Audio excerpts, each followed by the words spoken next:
How you doing?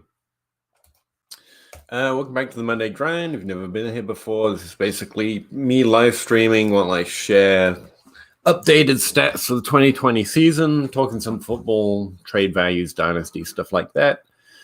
Welcome in. What I've got on my screen right here is my 2020 database. Hey, Bob. Must be dinner time. Appreciate it.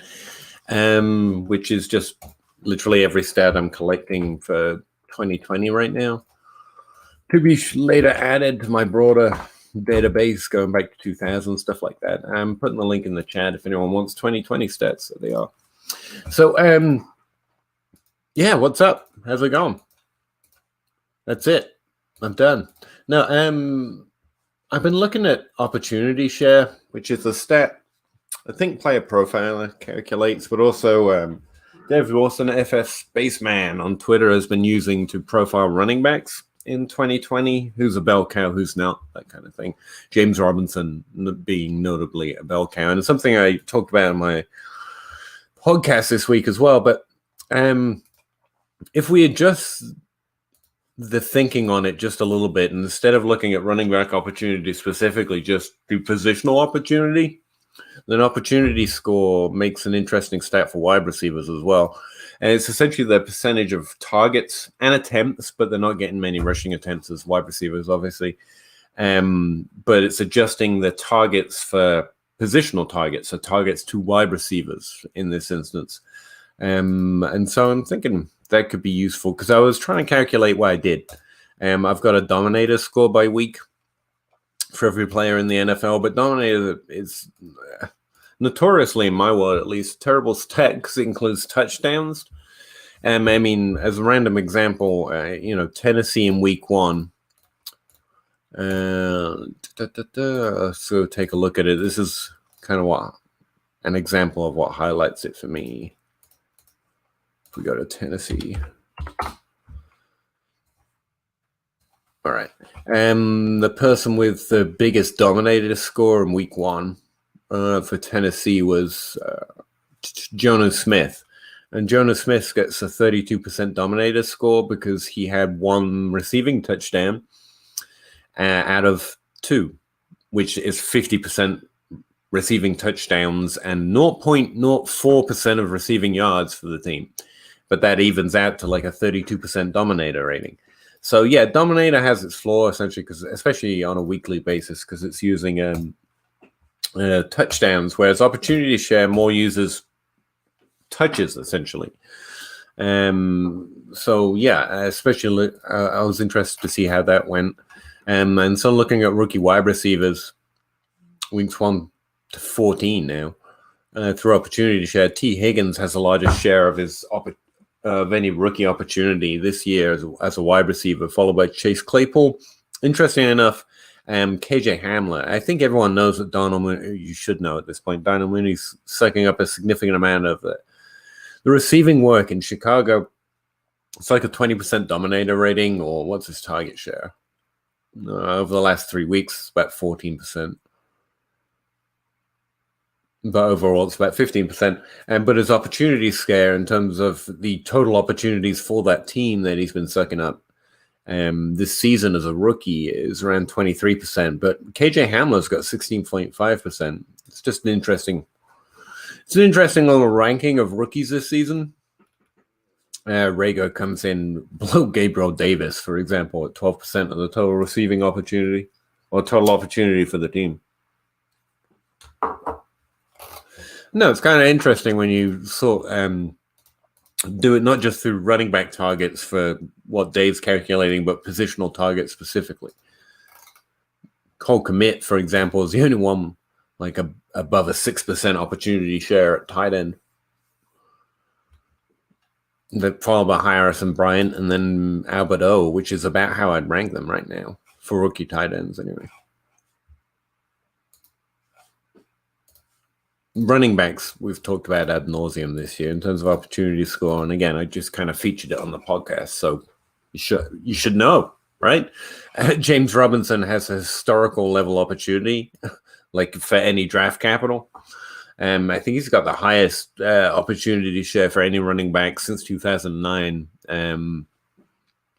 ever, basically. And definitely only an undrafted free agent in his rookie year. But the other thing I was just looking at last week, and I want to do an update, was highest opportunity share so far this season. We can actually go and look up, using the weekly data, highest opportunity overall, and take out Jalen Hurts, who got 100% of the QB opportunities one week, because last week. Then go take a look at rookies. It made an interesting ranking list, especially since, Cam Akers is going to come in third now. It's because he had 88.9% of the opportunities in Las Vegas, Los Angeles Rams last week. But so far, James Robinson's had the highest in terms of a weekly opportunity score at 96%. Clyde Edwards-Helaire had a 90% at one point. And this is actually a better ranking of rookies for any single stat that I've actually seen so far. Although it does put DJ Dallas with like 82% one week, apparently, for the Seahawks before you get to Salvin Ahmed and then Swift. But if, you ignore the small sample sizes, you've got Robinson, Clyde Edwards-Helaire, Cam Akers, DeAndre Swift, J.K. Dobbins, Jonathan Taylor before you drop off to Zach Moss. Antonio Gibson has been remarkably cooked by Peyton Barber and J.D. McKissick in terms of his overall role on that team. And I know people were debating, all sorts of crazy stuff with J.D. McKissick. Like, is he a top 12 running back in the NFL? No, not in Dynasty, even for me. I can get him in the top 24 pretty easily. But I'm not sure I'd yet put him in the top 5 rookies, which is odd of me, some people might say. Especially since he's 5th overall in points per game for rookies. Rookie running backs, probably even, he's 2nd.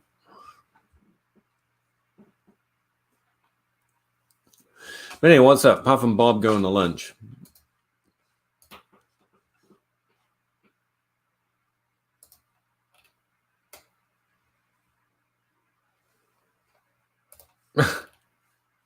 Bob retweeted me. Appreciate it, bud.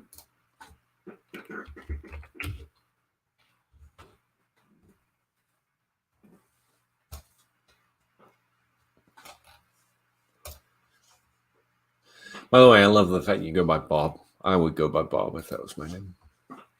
That'd be how I'd do. And whether you're on YouTube, I think that's Twitch or Periscope, the link to this data, all my data, is in the chat or message board or whatever it happens to be.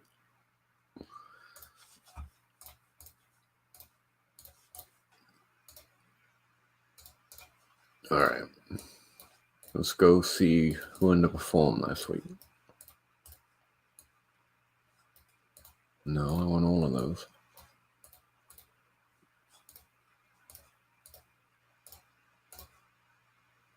Wow, Henry keeps killing it, huh?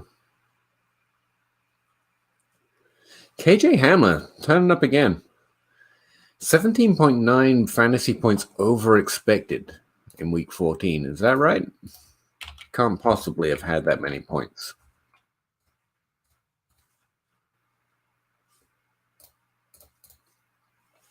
Yeah, I had 22.6. Shit, I even missed that on the replay. Which means he was given a volume that accounts for 7 of those 22 points. He must have broken a real big run, right? Yeah, 3 targets, 2 catches, 86 yards. Okay, dude. Is that 2 touchdowns as well? Wow. I missed that over there in Denver. I did not watch that game. Because who watches Denver, really? Yeah, 2 receivers. He caught a touchdown per reception last week. Go KJ Hamler. T. Higgins, where is he with Allen at QB? I don't know, man. Honest answer. If you're talking about projections for week 14, I don't have those up yet. Just don't. How much will I adjust T. Higgins? Significantly. I assume the passing volume is going to go down. I think he's still going to be a big part of it, but there's going to be fewer red zone trips.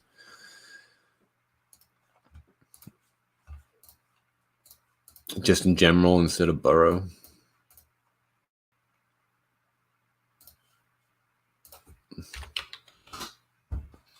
Cincinnati QBs. It's like,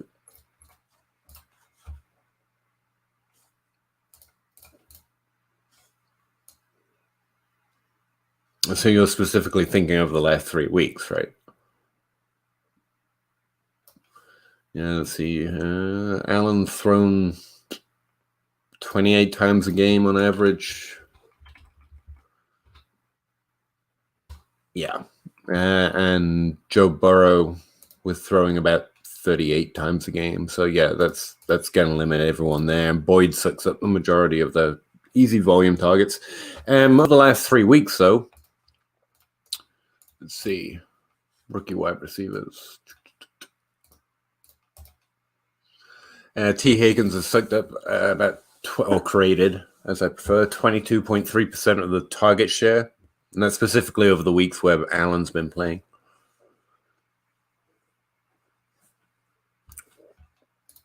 Did Burrow play a partial game, though? I can't remember how that happened.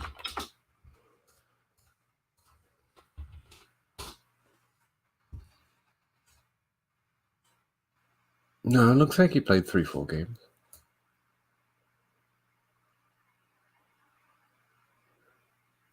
Yeah. Anyway. Higgins has been doing fine. Look, I don't downgrade expectations for wide receiver because of quarterback unless it's something drastic, like how it happened to Denver when they were playing, a rookie wide receiver at quarterback. That tanked predictions, although it's higher than the 3 services I check, and that turned out to be true, so I was pretty happy with that. But for the skill position players, that is. Yeah, over the last 3 weeks, Higgins has been doing fine. He's averaged 11.9 fantasy points, 22% target share.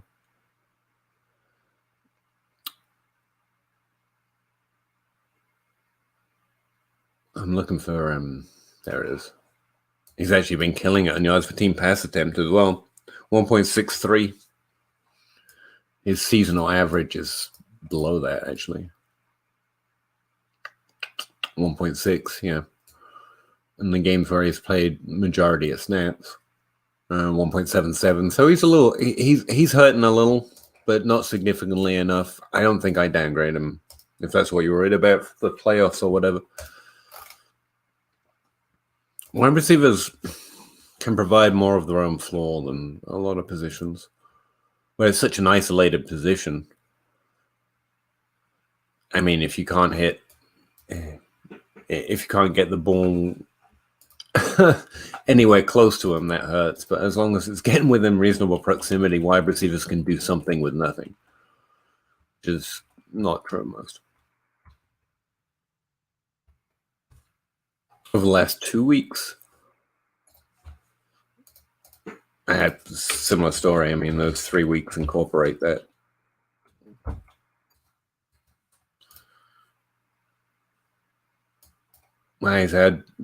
He's averaging about 10 points per game PPR. It's a pretty solid floor. But like I said, some of the upside's gone. His target share's been great the last 2 weeks.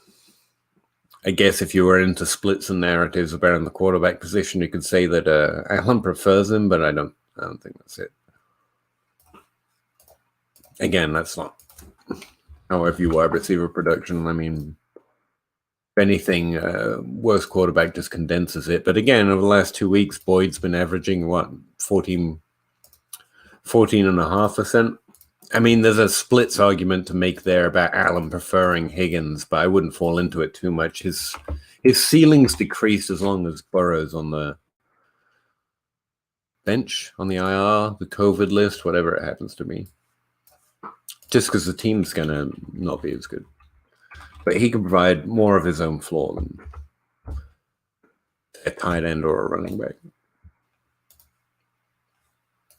So let's see, compare that directly. His points per game for this season was around 12.97. I'd say it's much closer to 10.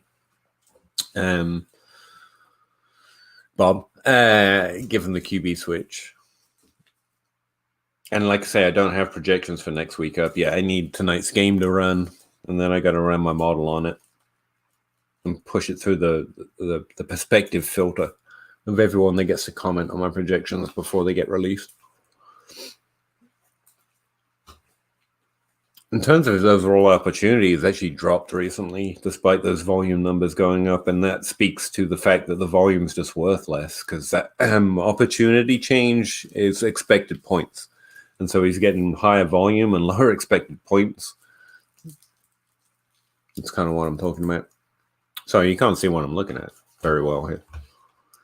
Over on the weekly database, you've got the opportunity change of the last 3 weeks right here, and his target share of the last 3 weeks as well.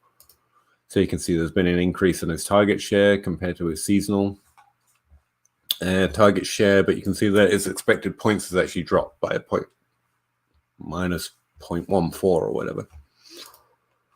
That's what I'm talking about there. Allen's worse at QBing. I feel pretty confident in saying that.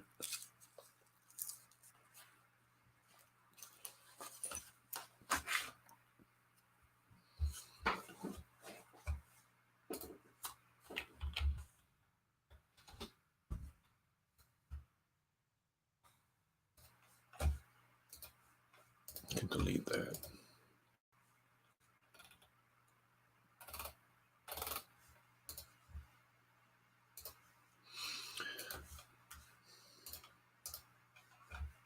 Yeah, I condensed the weekly database, by the way. I had 7 or 8 columns running around here looking at weekly change in stats. Now it's just calculating weekly dominator, opportunity score. Then you've got the receiving expected points change on a weekly basis and yards per team pass attempt, which actually happens over here. But I just moved it over. Like I doubled up the columns just so it's easier to find. Also now important draft capital, since it's getting to be that time of the year where we're going to start profiling rookies. It's worth looking back on it a bit more. So I've got age, career year, and I added draft capital to the seasonal stats. What here?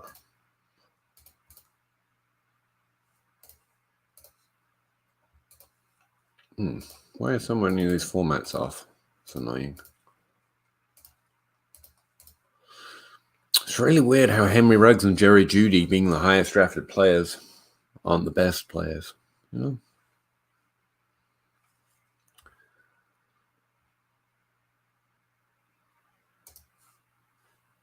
Why was I talking about Burrow? Because you mentioned T. Higgins, which is Cincinnati. Allen is greater than Cam Newton. I disagree. Strongly disagree. Talking this year, maybe. I don't know. I don't QB evaluate, man. I mean, we're all pretty happy with Cam Newton earlier in the season. I'm just saying.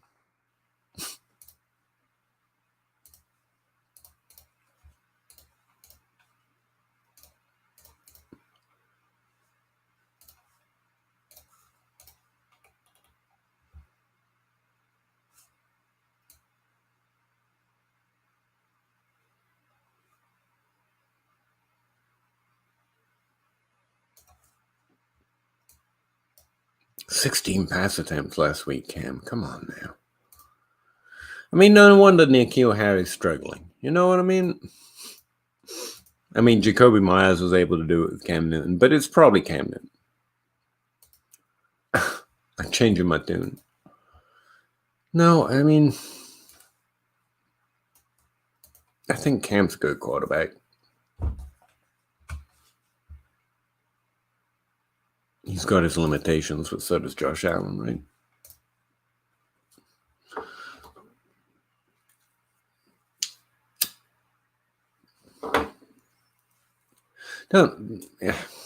Don't come in on a live stream and force me to talk about quarterback, man. I don't know. They're just the people that throw the ball. I don't care.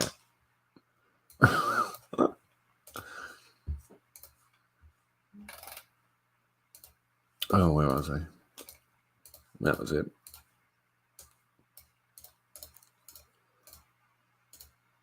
So KJ Hamler is the star last week, apparently. I'm taking quarterbacks out of this because it doesn't make sense for quarterbacks. And the Tennessee defense is who David Montgomery faced this week, right? That seems to be a thing this year for running backs. I used it to win a cool $9 in DFS this week. Huh? Score. Oh, poor Lynn Bowden.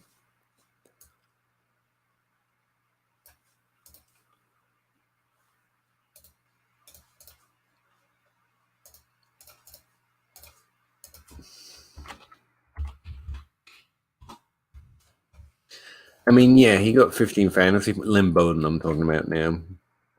15 PPR points last week, which, is pretty cool. As someone who was probably too high on him in his rookie ranks, considering the way his rookie career's been playing out. And he got a pass attempt. Wow, cool. But yeah, he had 34 expected points gushed onto him in week 14. So he actually underperformed by about 15 points. Like the average player should have scored about 34 points. Given his opportunity. Wow, 10 targets. Thanks. I mean, who doesn't believe that Tua can make anything happen, Big fan. Looking for his rush attempts. Man, I have too many columns at this point. One rush attempt. Okay, so I guess he's a wide receiver again now. I don't know.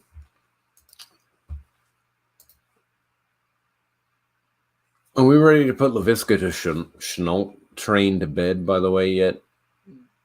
Anyone? Congratulations for what? What did I say? Hey, Crossroads, how's it going? Bowden equals Randall Cobb. Ooh. Which Randall Cobb? Like the good version? I don't know about that. Randall Cobb was pretty good. He's very good, actually. I hope so, man. I need some of my deep rookie stashes to pay off, man. Why did I have Bowden? Good question. 2020 rookie board. Let's take a look.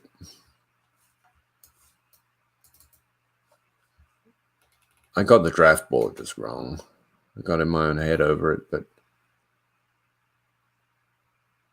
how did I have him listed? Wide receiver or running back? I had him listed as a wide receiver. Wide receiver, what is that, 12? 1, 2, 3, 4, 5. No, wide receiver 13. Oh. But in the category with KJ Hamler, I'd be happy for both of them to pay off. And Ayuk definitely looking like he should rise.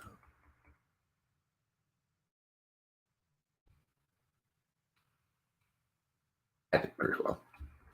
I just couldn't push LaVisca Chenault and Michael Pittman damn far enough because everyone wanted to love on him. Didn't want to be too low. On that, you got it pretty right. And yeah. Brian Edwards is way too high up there. I see that. Last season's version, okay. Wide receiver 40? Okay. That's a low bar, man. But yeah, maybe. If he keeps getting that kind of volume, yeah, he's going to be significantly better than last year, Randall Cobb. For us, at least.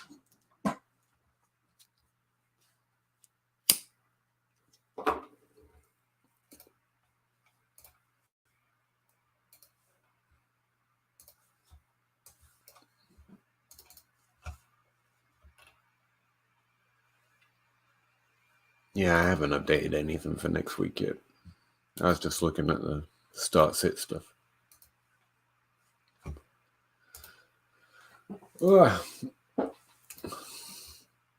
Someone was trying to credit with me with buying Corey Davis this offseason, and that, I want to be real clear, that's not what I was on a not sell him train, sure. And I have him in a lot of leagues, actually a majority, I think. But I was just very quick to come back in on him. Pointing out one of the few times, my boss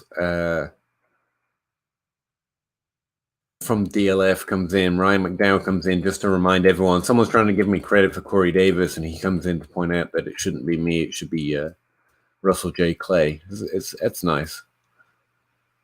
Nice of him to remember to comment on something of mine just to point out that I'm not as good as someone thought. Appreciate it, bro. Ryan.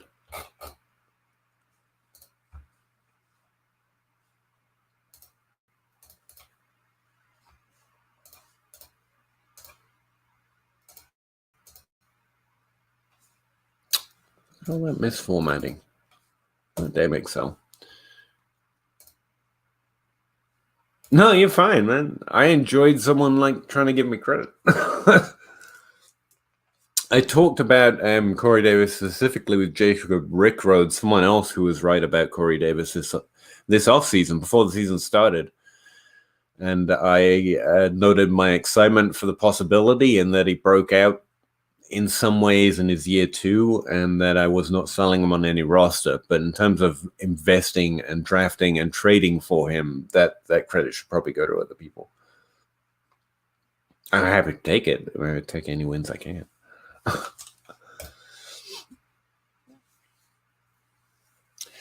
Well, they shouldn't. I'm sorry, Devontae Parker and Corey Davis share a lot in common. With these fourth-year breakouts, they don't happen very often, but the fact 2 of them have happened in pretty quick succession probably means, I don't know, there might be a change more recently to hanging on to good players that struggle early.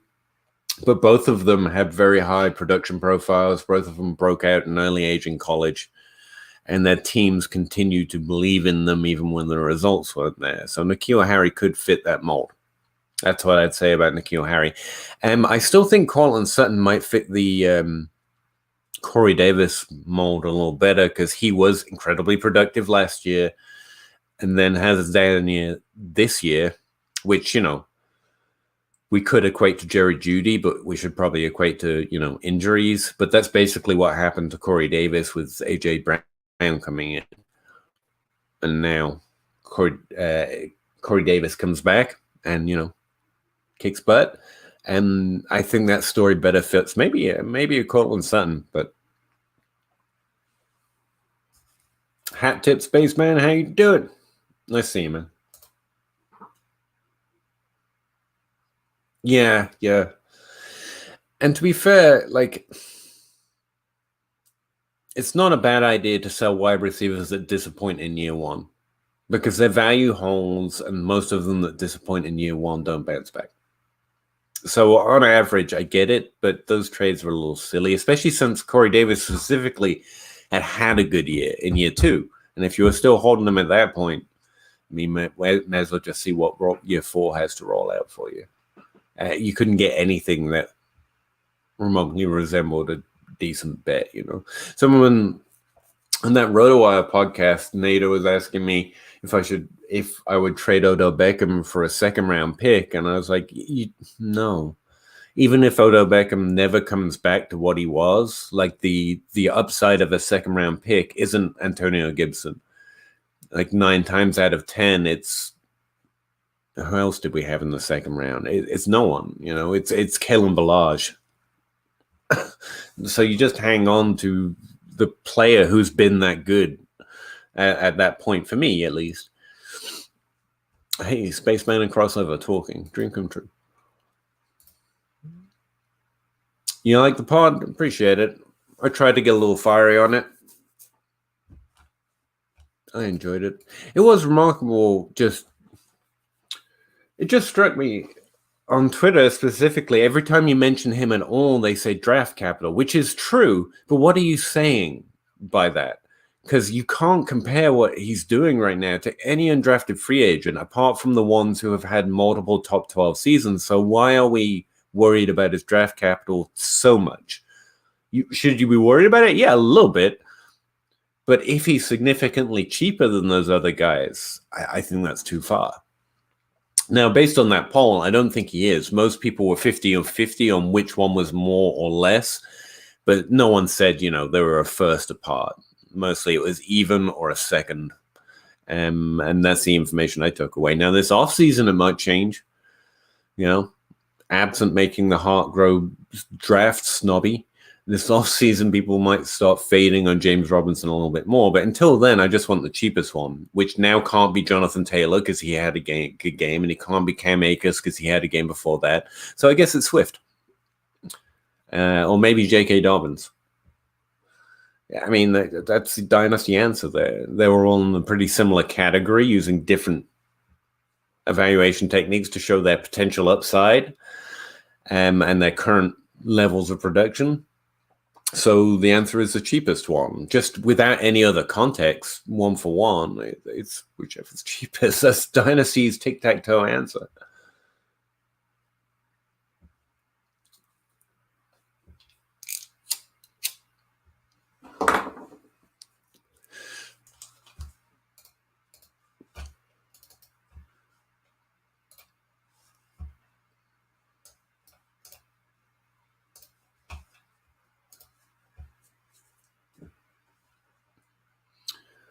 I was actually just starting to get into I drove out to refill the liquor cabinet, to be honest. Ow! No. What's going on?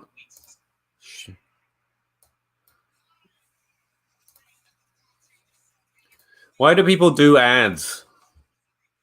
No one wants ads. No one cares about your ad. Go away. Where was I? Oh, yeah, I was starting to listen to my podcast list. I just got through the Trade Addicts one. I haven't gotten to yours yet. I got to find a better time to fit my podcast listening in, because I'm not doing nearly as much driving as I typically do, like everyone else right now. So I'm having a hard time putting it in. You're like fourth down on the list of podcasts I've got to listen to for last week. Spaceman's on the, for anyone who didn't know, he's on the Tale of Two Rivals podcast.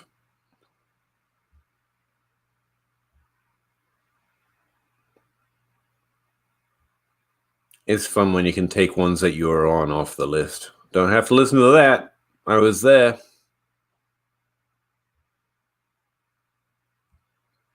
But yeah, I just finished Trade Addicts. I got JJ's Late Round podcast, The Fantasy Millionaires with Scott Simpson. And then I think it's going to skip to... Oh no, I got another Dynasty Dummies episode to listen to. I still have a Tale of Two Rivals 2020 rookie redraft round 1 from 2 days ago to listen to, dude. I have not gotten around to it. Sorry.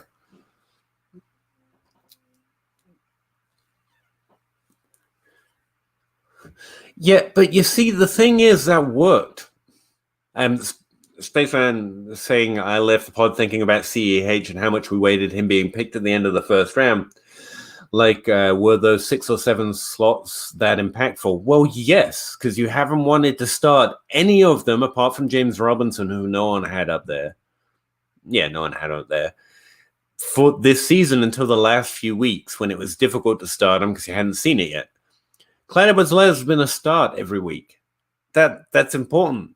That matters. And who's more likely to continue it? Clyde Edwards-Helaire.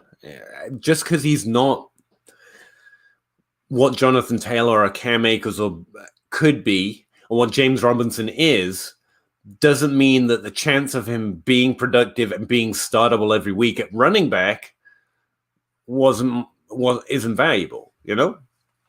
I mean, it's like saying Miles Sanders is a burst. Well, yeah, sure, but you'd rather start him most weeks compared to most of the things you could have gotten for that value, you know? I can say draft round definitely matters. Draft slot, if you're talking about a specific draft pick, no, which is partly why him being in the end of the first round wasn't as much of a concern to me. But, everyone's going to change their opinions based on one class, obviously. Where is it?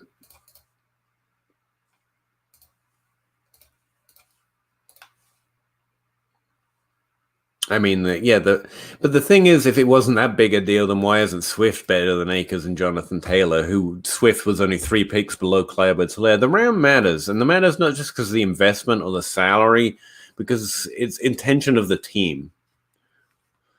As much as we love these running backs, I think most of us completely overlook the fact that spending in a second-round pick meant they were willing to just let them ride a committee.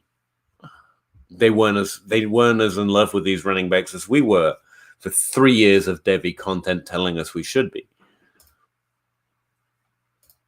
Yep.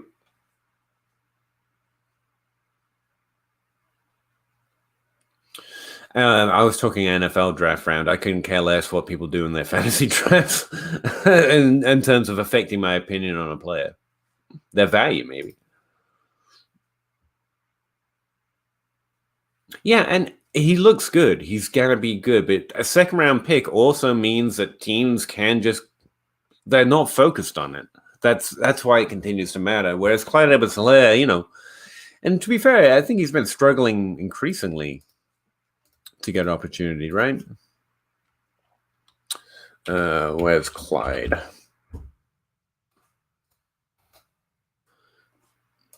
Well, now I can do this. Opportunity share by week. Look at that. But no, he's consistently been, well, over 58% at least, apart from that 1 week 8, where it was 33. But yeah, over the last 3 weeks, he's been doing pretty much what he was doing over the first few weeks. It's slightly lower, but that's just the way the season wanes, I think. So yeah, Clyde-Edwards-Helaire has been more productive. He's more likely to continue to be more productive. The others have to break out and break onto the scene and push. Like, there's value in that. He specifically just gave the job to their first-round running back in Clyde-Edwards-Helaire. And remember, Antonio Gibson, who did break out and has had good games, keeps getting cooked by Peyton Barber and fucking J.D. McKissick. That's the other thing draft round means to a team, Oh, he's doing great. Let's make sure we get Peyton Barber some touches, though. That's what can eventually happen to Taylor or Akers or Swift. They shouldn't, because I like them all. I think they're good. But I think not adjusting for what teams think is, unfortunately, part of the little game we play on the side. Yeah, and Swift has had a good game, and look what happens. Whereas Clyde-Edwards-Helaire has a few good games, has a few bad games, but maintains his opportunity. Because that's what the team's intent is. You can't see any of this. I recommend going directly to the database, obviously.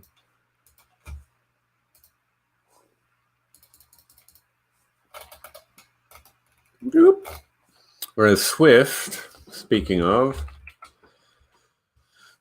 yeah, he had a great game in week 10. Then he drops right back down to a 57%, which is below Clyde-Edwards-Helaire's average. And I'm not arguing. I was thinking about this while I was driving around. I do so little actual player evaluation. Like, I'm not saying Swift isn't as good as Clyde-Edwards-Helaire or isn't even better or couldn't even be better for fantasy. You're just trying to read tea leaves. Our player evaluation it really doesn't matter. I think Aaron Jones is clearly good enough to beat all of these guys in a lead role where a team didn't continually cuck his opportunity, but it's not going to happen. So why worry about it? It's just not going to happen. Except for those random occurrences when Jamal Williams fumbles or he's sick or the team can't find an A.J. Dillon to bring in, which is always possible. I think Aaron Jones is one of the best running backs in the league. It's also just never going to happen. The RB5 overall in points per game, maybe. For rookies, he's like at least second.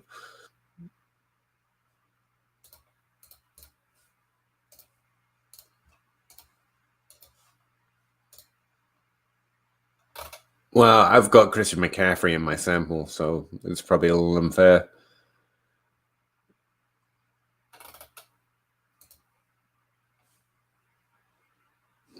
Actually, I've got Clyde Edwards-Helaire way down.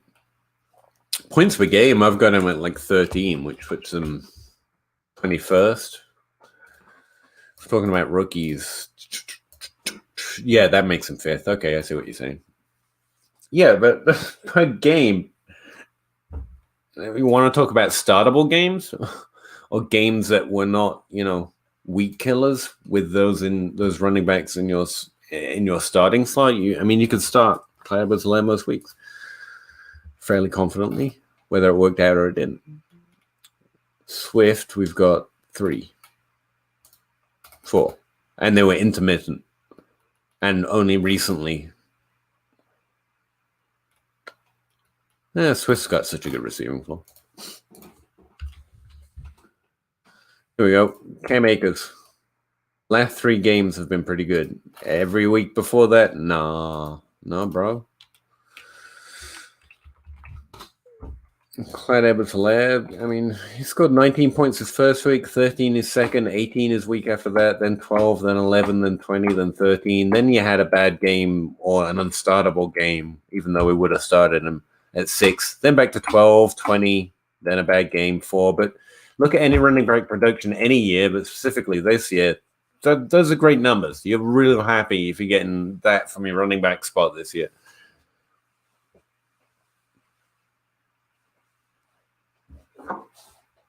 Give me points per game takes. Oh,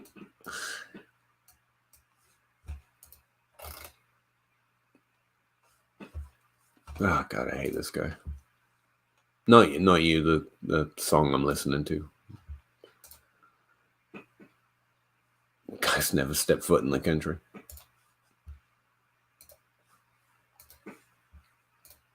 No, I'm good. Thank you. You ask a lot, and I do not want to be. Thank you. Nah, for rookies, yeah, I figured it out. Appreciate it.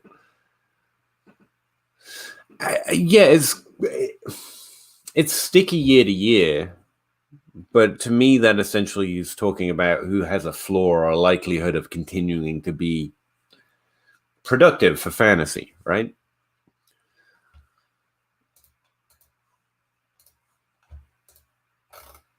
It doesn't rank any better than anything else. It's still below 45% predictiveness. So if you rank them by that, that's not the order they're more likely to finish in the next year. It just means it's good signal for all of them that they're going to continue to be productive. Whereas Clyde Edwards-Helaire is the added assurance of first-round draft capital. That's back to my hobby horse. And this is where Travis May steps in to point out, I too am a draft snob. I am not. Stop it. I'm just facing reality. Is Salvin Ahmed better than J.K. Dobbins to the tune of 2 extra points per game? That's a little unfair because he's only played 3 games, but you know what I mean. Zach Moss better than Cam Akers?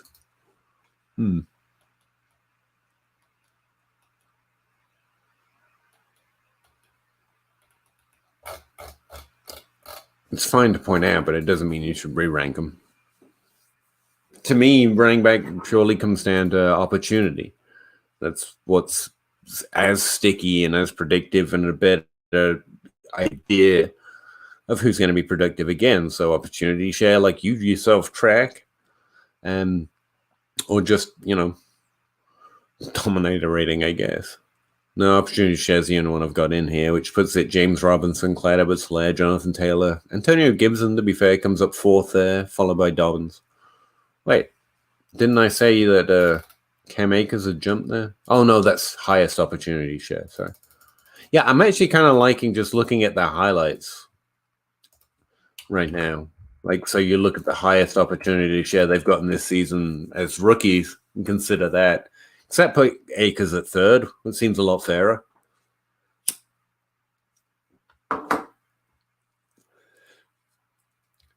I mean, meant to be higher on DJ Dallas. I mean, seriously. God, the Seahawks backfield, man. I'm never going to figure that one out.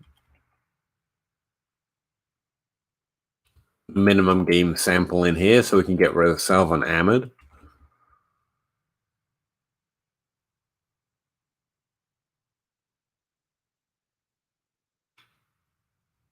Or Darrington Evans.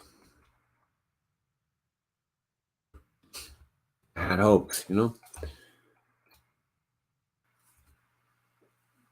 What's the claim that's being made? I don't think we're making a claim. We're just generally discussing how well rookie running backs have done. And Spaceman was pointing out that they're beating Clyde Edwards-Helaire on a points per game basis. And I was saying his consistency of opportunity and his overall production on a week-to-week basis has felt and been startable as opposed to most of those others. I'm being a little bitch, basically.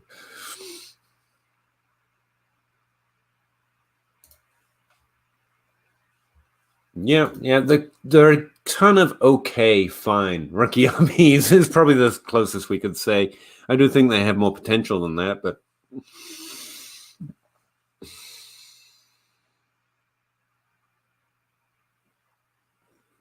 he didn't though. Really, that's the thing. Le'Veon Bell signed, and Clyde Edwards-Helaire opportunity didn't really shrink that much, and we saw Le'Veon Bell play this year and pretty decent. Again, that I mean speaks somewhat for me to the fact that Clyde Edwards-Helaire isn't just draft capital or a receiver. Like, I don't know.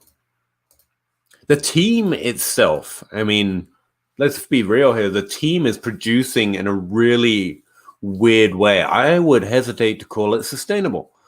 Like, what was we talking about Patrick Mahomes earlier in the season? The fact that he actually wasn't putting up great numbers, but the production was flowing through basically touchdowns.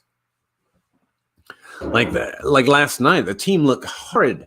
And the production numbers and the stats look horrid. They just are also 2 scores up by halftime or whatever it was. Like, I know almost a New England nature to it where there's none of it looks like it should work, but it's working out to be one of the best offenses we've ever seen. What was it? If you do expected points per game for all 3 running back, wide receiver, and tight end positions, and then do a per game basis for each team, however many games they've played, and then sort the league. This is essentially the expected fantasy production for a team for fantasy. And KC comes in 3rd.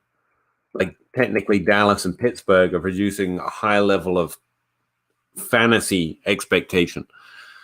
And so are the Chargers.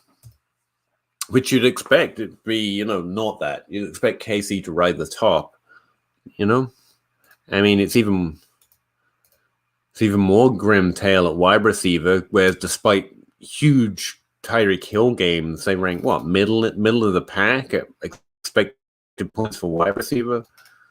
And running back, where we're specifically talking, the volume or expected points, the fantasy volume the team is even issuing is for a player to meet or exceed or underperform.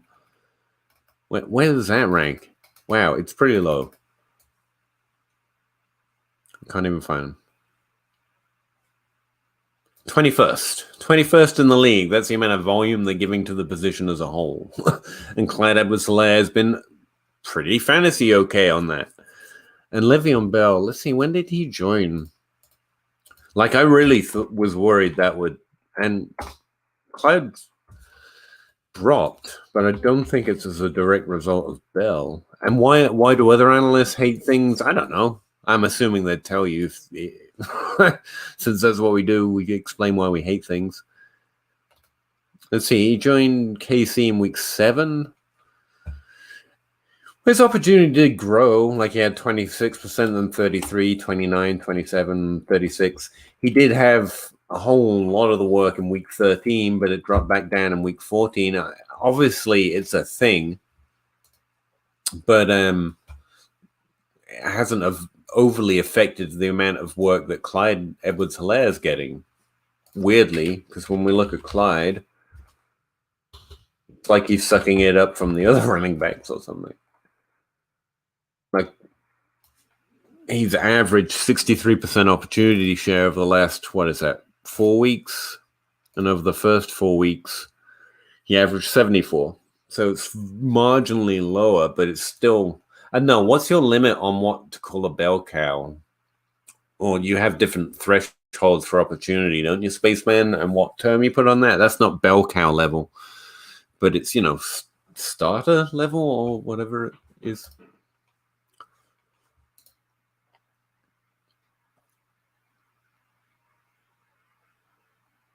Russian expected points. Yeah, I don't put enough work into Russian expected points. I usually use receiving expected points, or I just sum it all to total expected points.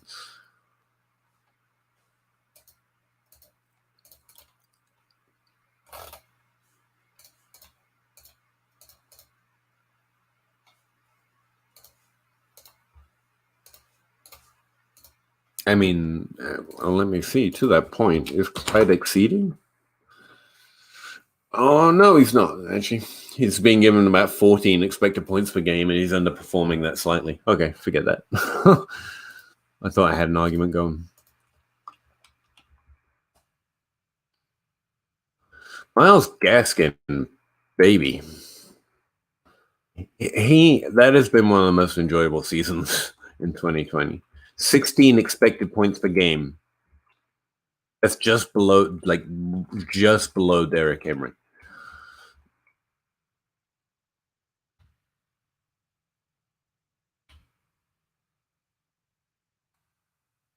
I think there's a real strong Miles Sanders, Clyde Edwards-Helaire comparison to make here. They're like cheap, underrated top 12 running backs, and they're not actually in the top 12 this year, points per game wise, at least. Or aren't they? No, Clyde Edwards-Helaire is 21st points per game. Sanders is 17th, so they're not. But that's including, Christian McCaffrey. Because I didn't put a game limit on that.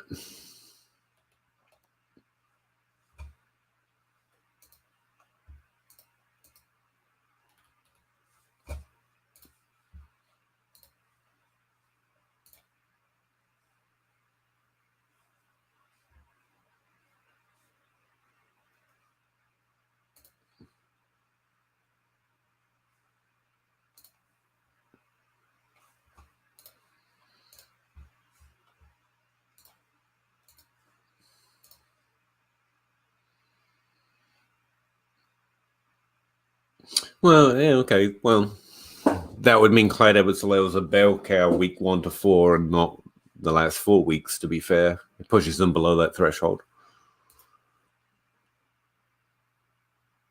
Yeah, and that's the thing. A lot of Clyde Edwards-Helaire's problem, specifically, you would expect him to have more rushing touchdowns, I'm pretty sure.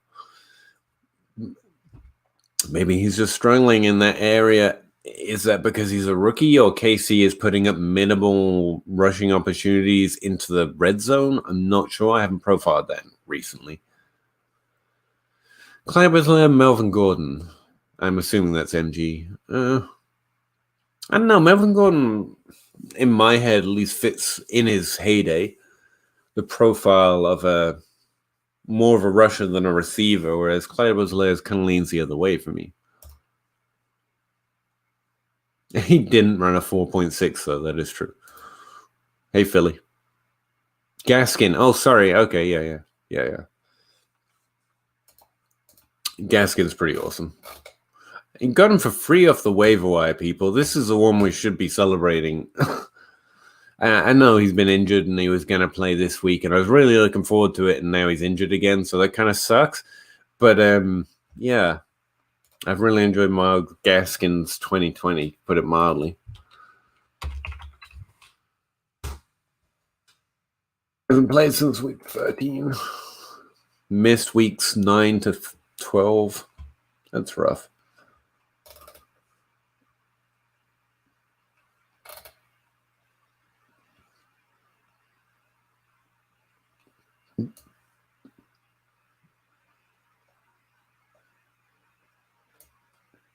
Just squeaks over that 70% threshold, huh?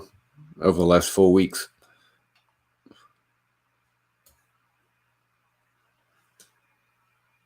$65% on the season. I'm calculating it slightly different than you, though. I don't know how the playoffs work. I can't find what my matchup was.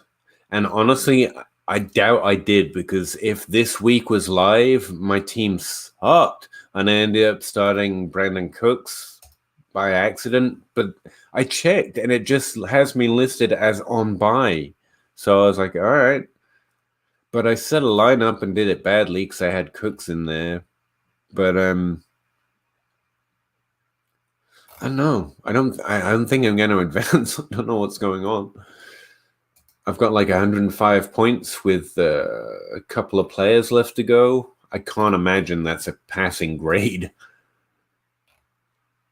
And it just lists me as on bye still. I don't know how the playoffs work in the Scott Fish Bowl. There's an admission. Yeah, I've got Austin Hooper and Kareem Hunt still to play. I've got 105 points. I'm really underperforming this week. I'm hoping. I don't know. Let me go check that out. Playoffs.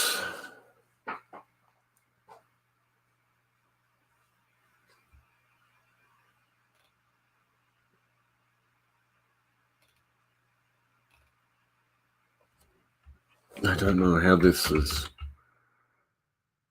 Yeah, it looks like I'm at the very bottom of my division, I guess, with 105 points. But I meant to have a bye last week, so if these scores are mounting up from last week, top 10 advanced to week 15, and I'm 20th. So no, I don't think I'm going to win. Frankly, how did the bye help me at all? At all, if that's the way it works, like the best of 2 weeks, and I was on bye 1 week. Anyway, yeah, I'm averaging 171 points, and over the last 2 weeks, I've averaged 100 points. It has been a rough go for Kyler Murray and Patrick Mahomes, and yeah, I don't think I am. Not by the look of this. I would need, 60 points, I think, if I'm reading that right.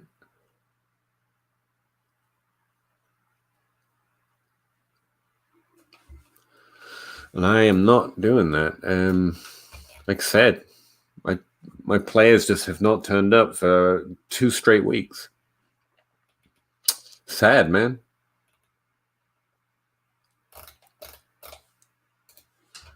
So yeah, that's that, I guess. I wish it was a little easier to keep track of. Hooper's rolled out. Well, yeah, I'm definitely done then. I mean, I would have made pickups or something. I had no idea if I was active or not, so I just set a lineup to be safe. I've got no one else to start. Can't make pickups anymore. I know. I don't know. I thought it would be laid out exactly what was happening a little better. I tried understanding the rules, and they're really, I didn't know what was going on. Concerns with Josh Jacobs? Yeah, I think that's fair. Earlier on in the season, it's looking like the Raiders had figured out to use him in the passing game. I don't think it's that way anymore. He's going into what is, it'll be 3rd year next year. If you're thinking dynasty, which I am, it'll be his 3rd year next year. We've probably seen his highest value pass by. If you've got to start him this week, I mean, he's solid. He's a solid starter, but dynasty-wise, you've seen his biggest value window pass by, and he's not transforming into anything, I don't think, better than what we've seen so far. Probably seen his best year. I mean, he's solid. Good player. on a terrible team that won't use him right. But yeah, he had that 21% target share, which is about what he'd need to be valuable on the Raiders, or top 5. And since then, his height has been 18, a couple 12s, sometimes 1% or 10%.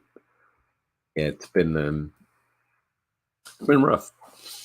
Those my preliminary thoughts on Josh Jacobs. Concern, yeah, long-term concern.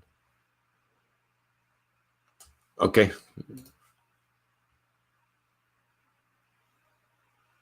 I advanced to this, so I'm about to get kicked out. But I was in this week. I know. I'm pretty sure I'm just done.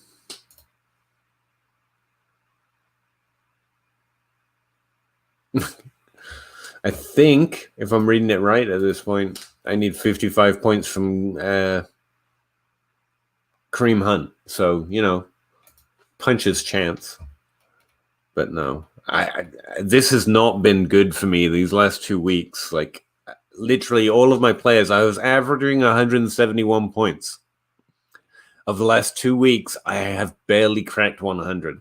And no injuries have been involved. My players just stopped, like they weren't on the field or something. It's been rough. And last week apparently was a bye week for me, which doesn't help when you're underperforming at all. I don't know how that helped me. Well, I mean, I guess technically it got me to this week, but not much of an advantage. 9-3, and I'm at the very bottom, below 6-6 teams, averaging 10 points less than me. Yeah, I'm not feeling too bad about this. This team was 4-8 winning season with 20 points on average less than me on a weekly basis.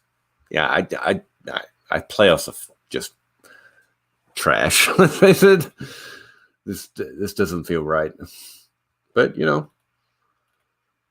Patrick Mahomes was scoring me minus points for half these last 2 games. So it rolls.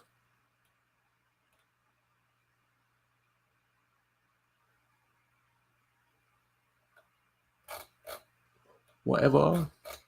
Happy to be here, I guess. I can't say I enjoyed the experience. I had no idea what was going on this week. And it's not really listed anywhere.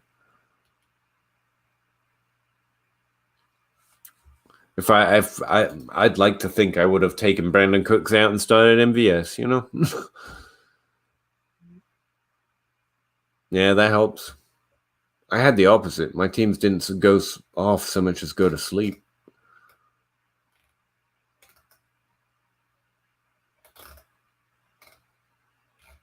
It's a shame. I was enjoying that run. Oh well.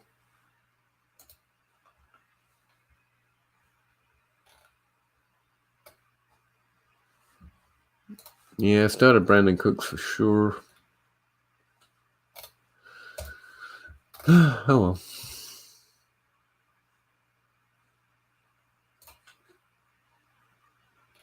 And I just got told Austin Hooper's going to be out.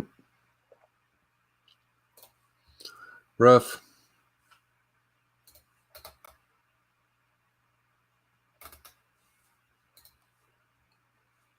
But yeah, I was used to getting like 60 points from the quarterback position, and both Murray's been injured and still playing, and Mahomes,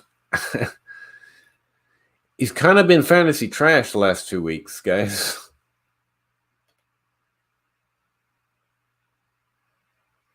Of course, he doesn't care because he's a real football player, but in terms of fantasy, it's been pretty trashy.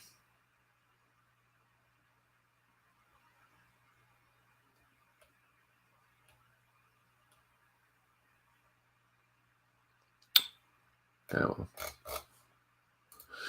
Nope. So ends that run. Pretty sure.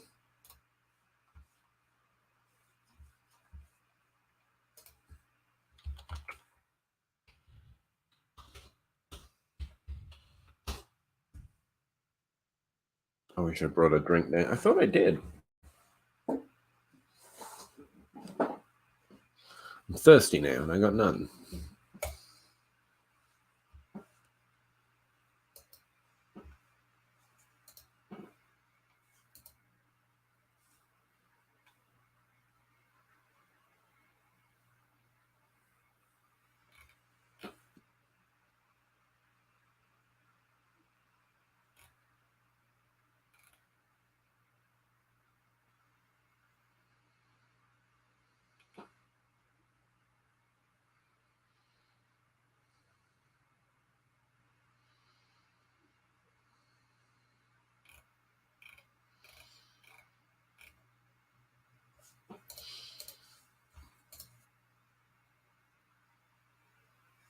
Oh, okay. I see. You're abandoning me to go right.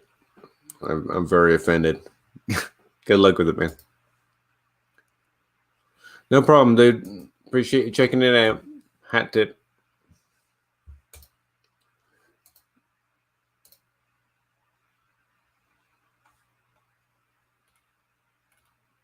God, why do people continue to be obsessed with splits? They don't work. It's tempting, but it doesn't work, so stop it.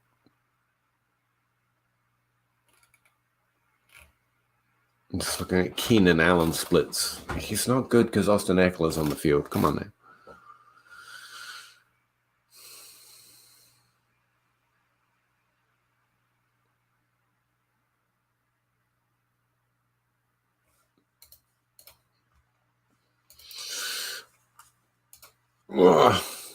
Bye, buds. I might jet out of here a little earlier than usual as well. Well, not early. It's actually about the same time, but I started an hour later.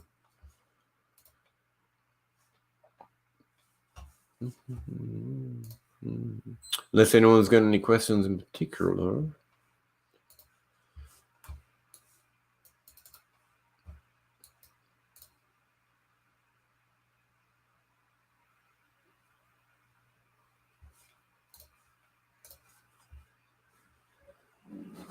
All right, guys, I'm going.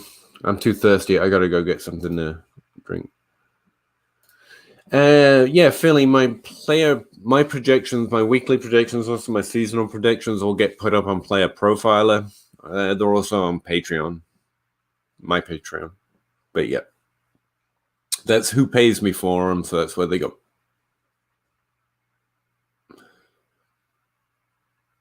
I do an aggregate projection of 3 or 4 different places I put into the DFS data as well, and using my start sit sheet that I'm, sharing and posting every week. But those aren't specifically my projections. They're an aggregate of several places, including mine. I'm trying to give the best average, which seems to be useful. Where are they? Well, let's see. You can go to the weekly rankings thing. Hang on. The only place I can think to find them is you go to the player rankings and select weekly, which should be the default because I have to set it up that way. You can see all their projections in terms of their total fantasy points, implied points, also in the flex, and there's a little download button up here, so you should be able to get it all there. You can also see PPR, half point, and standard, but I think when you download on the flex tab, oh no, it's tab specific, so make sure you're selecting the right scoring system.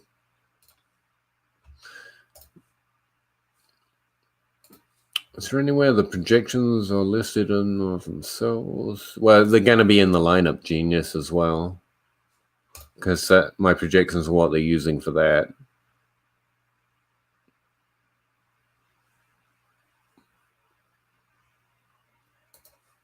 Dynasty Deluxe? What's that? This is something else. But yeah, that's basically where you can find projections on the Player Profiler site. If you want the specific breakdown, again, it's in the sheet that I post over there on Patreon in terms of the literal product of the projection engine. Now, there you go. There you go. Appreciate it.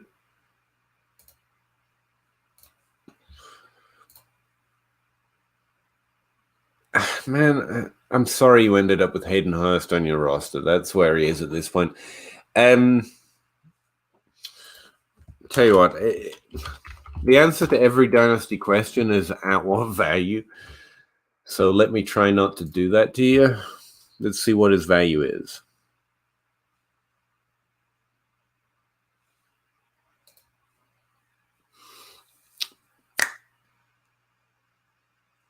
All right. You can check any site you like, but I obviously prefer DLS Trade Calculator. So around about where's his value right now? 103 points, which is the equivalent of a second round pick or so for next season. I don't like trading tight ends. If you like him and you've held him or bought into him this far, what career year is he in? His third? I mean, you shouldn't give up on tight ends that easily as a rule. That's the thing. They're like a 4 or 5 year bet. That's why they're difficult to draft and hold. Could I open up this sheet? Thank you. What's he been doing this season?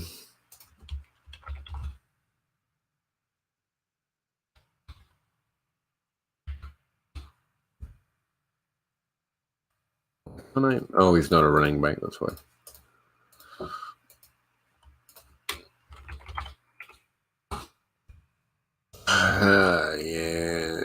Yeah, 15% target share isn't bad. 8 expected points per game is fine. I've just never been. I didn't see the upside in Hayden Hurst to begin with, so it's hard for me to answer that.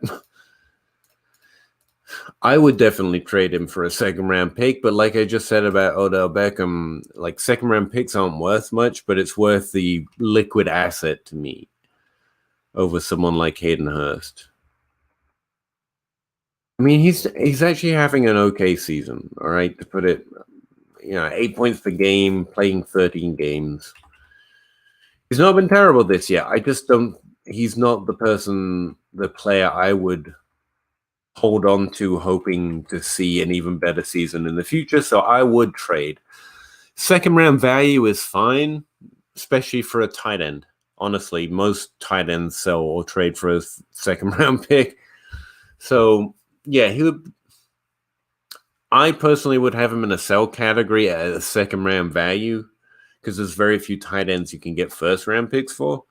And I don't think he's ever going to be that guy. And so I think he's going to be this or worse from here on out. But I'm just not a big fan of Hayden Hurst, man. If you like him third year, you honestly should see what the fourth year is going to bring. But nah, not for me. Hope that's some sort of answer.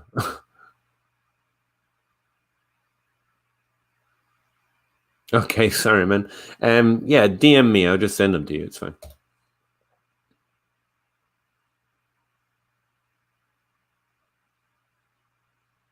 And as a streamable tight end, Hayden Hurst has been great, honestly, this season. He's been in that category. That's what these season-long numbers are saying anyway. I haven't looked at him much, but I'm assuming he's had some good games.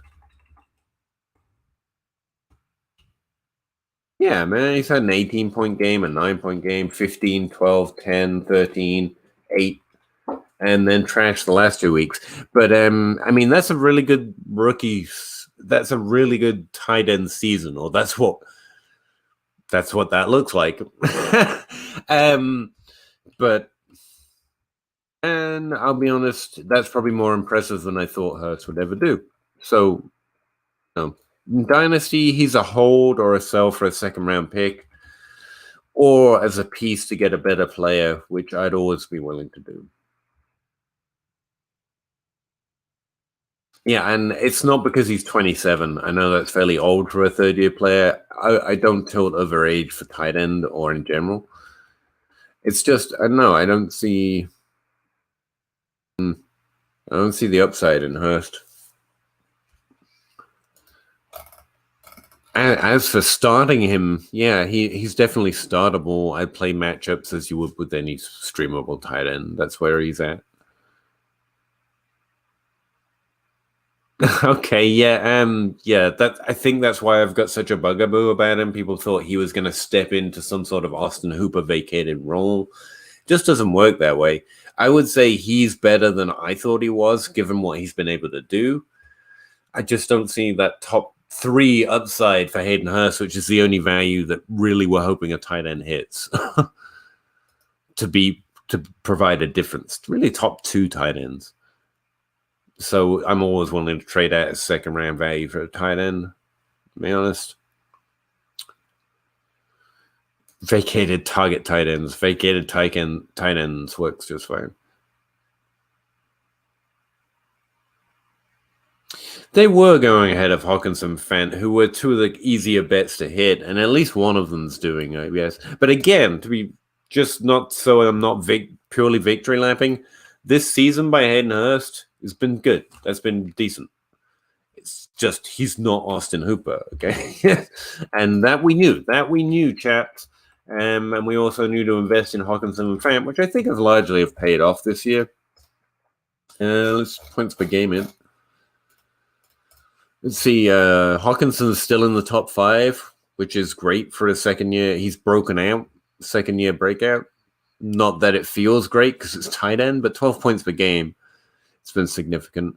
Fant's been struggling, but Denver's had its issues this year. I would say this is a fairly impressive second season for Fant, given the situation as a whole. But yeah. My hope now has to start fading for Fant. But really, there's not many players behind him in value I'm overly excited about. There weren't many high or decently drafted players in this year's class, although Albert O and Harrison Bryant and Cole Kmet have shown something in their rookie seasons, which is interesting. But look, it's just not a position I invest a lot of value in. I'm always going to aim for those lower value players. I mean, Jono Smith has worked out for me well this season. So's Eric Ebron, Mike Gesicki. They were a lot easier to get quiet stream start this year. And that's what I'll do next year as well. Even in leagues that try to prioritize tight end, they can't affect that distribution. It's like quarterback, but with lower points. And there aren't just 32 of them. So even when you do you have to play 2 tight ends, or they get a tight end premium bonus, it still never does enough really for me to go all in. Now, if you're talking George Kittle, Travis Kelce, like Jimmy Graham and Rob Gronkowski, there's a point at which it's worth paying more and trying to target them. But both of them are held at such high value, it's not really worth it. Waller did drop this offseason, so he was an interesting one to go out and get. Mike Andrews, I think, is on that list, but it depends what his value is going to be in your league or my league or on average. Like, I'm not paying a first for a tight end mostly. Those are what I use to try and shoot for the new fancy running back and wide receivers, unless it's a late first and there's not a pick I like on the board. Yeah, Irv Smith was a similar weird type argument. Like Kyler Rudolph. Like, if Kyle Rudolph is your upside, and they've been fine. They've been streamable, but there are so many streamable that you can get for free that have more upside. Jonas Smith has had top 5 upside this season. It should probably be a higher value than Hurst and Irv Smith, and he was pretty much he hit the same price, lesser price, especially in the rookie dress. So yeah, tight ends just don't play it like wide receiver and running back, and you're fine. You're fine. But tight end this year has been terrible, even more than usual. Like Darren Waller's actually having what happened there? A season to die for, and it's still not being difference making. And tight end, that's what 2020 is bringing us, you know. Anyway, I'm going to get out of here. Thanks very much for the questions, your time, your attention, and the 4 to 7 viewers. I really appreciate it, guys. It's always a lot of fun. I like just talking some football before the game anyway. Hopefully the stats are reviews. Appreciate it. I'm out. See you next week.